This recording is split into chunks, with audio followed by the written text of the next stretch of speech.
नमस्कार, आप देख रहे हैं भारत मित्र लाइव। मैं हूं आपके साथ दीपक कुमार।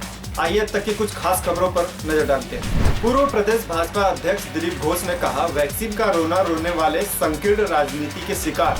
केंद्रीय जांच के खिलाफ ममता बनर्जी के मुख्य सलाहकार आलापन बंदोपाध्याय ने सीएटी का किया रुख। प्रदेश भाजपा अध्यक्ष की चेतावनी, बोले नगर निकाय चुनाव में भी तैनात हो केंद्रीय बल, नहीं तो जाएंगे कोर्ट। कोरोना वैक्सीनेशन के मामले में भारत के 100 करोड़ के पार पहुंचने के बाद देश भर में जश्न का माहौल। अमृत महोत्सव मनाए जाने के अवसर पर रंग बिरंगी लाइटों से सजाया गया कूच बिहार पैलेस। नगर निकाय चुनाव में केंद्रीय बलों की जरूरत नहीं, भाजपा की मांग के बाद बोली सीपीएम। बेटे की चाहत में बीते 24 घंटे में बंगाल में 2 नवजात बच्चियों की हत्या। पहली घटना बागुड़ा की, जहां पिता ने बेटी की हत्या की। वहीं दूसरी घटना कोलकाता की इकबालपुर की, जहां मां ने तकिया से दबाकर मार डाला बच्ची को। देश के कोरोना टीकाकरण 100 करोड़ के पार पहुंचने पर पूर्व केंद्रीय मंत्री और भाजपा सांसद देवश्री राय चौधरी ने प्रधानमंत्री को बधाई दी। कहा, केंद्र सरकार के सार्थक प्रयास की वजह से यह संभव हो पाया है। बांग्लादेश सीमा पर प्रवेश की अनुमति नहीं मिलने से बॉर्डर पर खड़े हैं सैकड़ों ट्रक। नवजात बेटी की हत्या के आरोप में युवक गिरफ्तार। पूछताछ में बेटी की हत्या कर शव दफनाने का अपराध कबूला। घटना बांकुड़ा की। चुनाव बाद हिंसा मामले की जांच जारी, अब तक 43 एफआईआर दर्ज। सफलता के शिखर पर भारत, 100 करोड़ के पार पहुंचा कोरोना टीकाकरण। भारत के 100 करोड़ वैक्सीन डोज का आंकड़ा पार करने पर प्रधानमंत्री नरेंद्र मोदी ने कहा, आज 21 अक्टूबर 2021 का ये दिन इतिहास में दर्ज हो गया।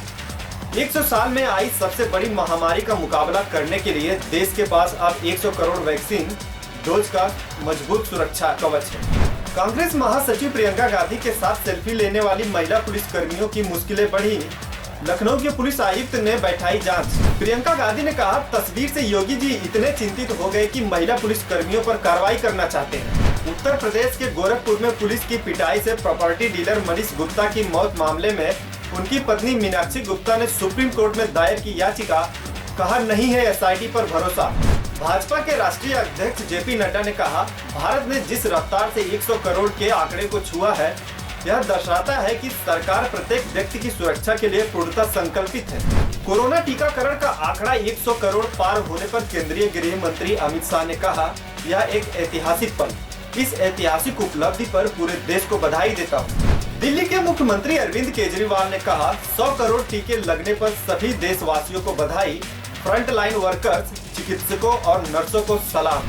नोएडा में पाकिस्तान जिंदाबाद के नारे लगाए जाने का एक वीडियो वायरल होने के बाद पुलिस ने 3 लोगों को किया गिरफ्तार। भारी बारिश से प्रभावित उत्तराखंड के इलाकों का आज हवाई सर्वेक्षण करेंगे केंद्रीय गृह मंत्री अमित शाह। धनबाद जज मौत मामले में सीबीआई ने ऑटो चालक लखन वर्मा और उसके साथी राहुल वर्मा के खिलाफ चार्जशीट दायर की। देश में कोरोना के नए मामलों में गिरावट जारी। पिछले 24 घंटे में 18,454 नए मामले। वहीं देश में रिकवरी रेट 98.15% पहुंची। चुनाव से पहले सभी वर्गों के लोगों को साधने की तैयारियां शुरू। कांग्रेस महासचिव प्रियंका गांधी का ऐलान, बोली सरकार बनी तो इंटर पास लड़कियों को स्मार्टफोन, ग्रेजुएट लड़कियों को इलेक्ट्रॉनिक स्कूटी देंगे। फिर लगी पेट्रोल डीजल की कीमतों में आग। देश भर में पेट्रोल और डीजल की दरों में 35 पैसे की बढ़ोतरी। मध्य प्रदेश के भिंड में गुरुवार को एयरफोर्स का विमान क्रैश हो गया, पायलट सुरक्षित। मुंबई क्रूज ड्रग्स मामले में आरोपित शाहरुख खान के बेटे आर्यन खान को हाई कोर्ट से भी आज नहीं मिली बेल। बॉम्बे हाई कोर्ट में मंगलवार को फिर से होगी सुनवाई। गुरुवार को आर्थर रोड जेल में अपने बेटे आर्यन खान से मिले अभिनेता शाहरुख खान। बॉलीवुड अभिनेत्री अनन्या पांडे के घर एनसीबी का छापा। आरबीआई ने पेटीएम पेमेंट्स बैंक पर ठोका 1 करोड़ रुपए का जुर्माना। चीन के साथ तनाव के बीच फायर पावर बढ़ाने पर जोर दे रहा भारत। पाकिस्तान के लाहौर में फैक्ट्री में बॉयलर फटने से भीषण विस्फोट। इजराइल के प्रधानमंत्री नफ्ताली बेनेट ने भारतीय विदेश मंत्री एस जयशंकर से की मुलाकात। भारत को बताया बेहतरीन दोस्त। टोक्यो ओलंपिक में इतिहास रचने वाले नीरज चोपड़ा ने 2 महीने बाद फिर से शुरू की ट्रेनिंग। अब तक के लिए बस इतना ही। आपसे फिर मुलाकात होगी, तब तक देखते रहिए भारत मित्र लाइव। नमस्कार।